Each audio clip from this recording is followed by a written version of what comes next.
अस्सलाम वालेकुम। वालेकुम अस्सलाम। बैठिए।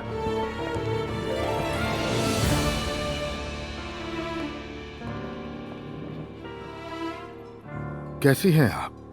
ठीक हूँ। जानते हैं मुझे किस बात की खुशी है? क्या आपने मुझे एलिफ साहिबा कहना छोड़ दिया है? चले खैर, मैं असल टॉपिक पर आती हूँ, ठीक है? मैं सुन रहा हूँ। नूर कुछ मुश्किलात का शिकार है। यानी असल में नूर नहीं बल्कि रोहान।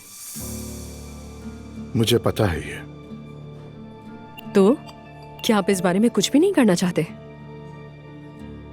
करना चाहता था, इजाजत नहीं मिली। क्या मतलब, मैं समझी नहीं।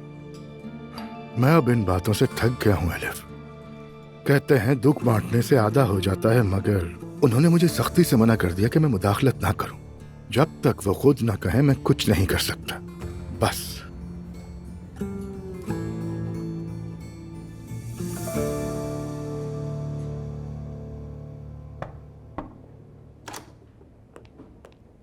कैसे हो मुस्तफा? आइए चचा। क्या हुआ, सब ठीक है? शुक्र है चचा। मैं बच्चे के बारे में जानना चाहता था, कैसे है वो? ठीक है चचा, अल्लाह का शुक्र है।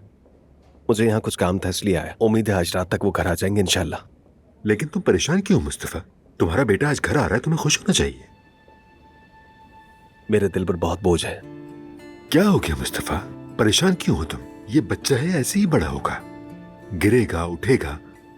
पता नहीं, अभी 40 दिन का भी नहीं हुआ और ये सब कुछ हो गया। दिमाग में हजारों बातें घूम रही हैं। तुम तो पागल ही हो गए हो।